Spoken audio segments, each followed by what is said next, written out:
it's a musical term. I want to write a poem for you, but I want to meet you more. So that's what I do. The poem can wait.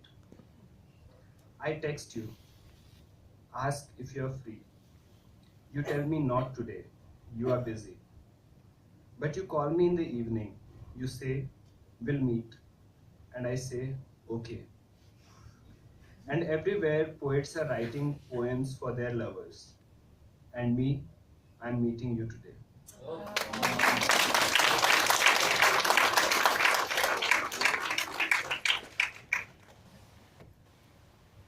This poem is called I'm reading a poem titled You Haven't Texted Since Saturday. And there's a line in it that goes, I'm sorry, language is a ship that goes down while you are building it. I realize all this time I've been trying to build a ship that floats instead for us, so I can tell you things, like it just rained here. And I wish you soaked leaves and dripping pavements too, wherever you are. It doesn't help that you don't trust social networking sites. Your stubbornness kind of makes me proud too. But then, we are left with an empty vessel. It's okay if language is a failed attempt, but I have to keep on building boats with oars that I hope the wind will carry to the shore, and SOS graffiti on its side to seek help from unknown tribes.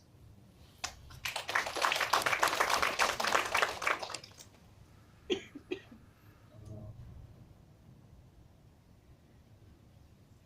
this is called a poem for Ramzan. Poem for Ramzan. In the month of prayers, my drug-filled brain complies to whatever I turn its way. We have watched gulls on their orchestrated flight. It is the season of migrations to a separate multiverse. Water seeps through my uncut fingernails and turns into burnished steel. The sky sends its mournful regards. It is the month of Ramzan, and the Qazi seems to offer a prayer to reluctant, formless God. I would be absolved of my sins if you were to lay your hand on my chest. Another sleepless night, another poem. I have never been certain about anything except that I want your company. I have foregone my daily meal of a fistful of rice. I now know all the secrets of fasting. I get the reason behind the seemingly unhealthy obsession with what is but just an idea. What is a few days of hunger compared to the promise of eternal grace? Uh, the next poem is it's a political poem. It's a overtly political poem. It's called About Lynching. Since I've just seen 23 years of life, I'd like to ask those who are older about facts regarding a certain important issue.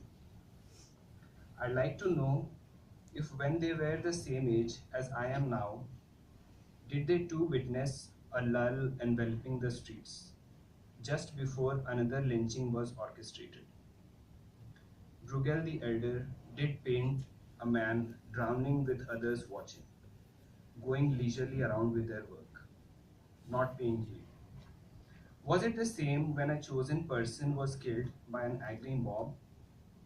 Raja Ravi Verma never used saffron colors to depict a Hindu god, baying for the blood of the innocent. Surely, he was unlucky he never got the inspiration to depict the act on canvas. I wish someone had written, just for reference, about lynching. They were never wrong, the old masters.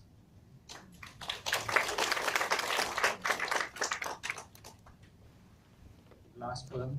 Uh, it's a homage to Dr. Ambedkar. I think is the reason I'm here. It's called Baba Sahib is Waiting for His Visa. The title is from his autobiography. I'm thinking of the man behind the icon, of the fight before the victory, of the child before the legend. I'm trying to understand a seeker's life in retrospect. A man rocking away in his wicker chair, donning his Mayfair dinner jacket, learning to play the violin, the polyglot, the bodhisattva, whose speech was like the firing of pistol shots, the most hated man in India, the implacable realist who loved to read, who liked to paint. From the facts of his life, I try to glean a fistful of inspiration, an ounce of worth, and make a monument of love. What garden did you tend that the flowers from its boughs are still blooming, fragrant in the morning air? How am I supposed to repay the debt that accumulates like fine dew in January? Who am I, if not a pulse in your shadow, a twinkle of your eternal starlight? Let the turmoil of words around you cease, so that I can say with pride, you are my history, my today, and all the days I'm yet to see. Thank you.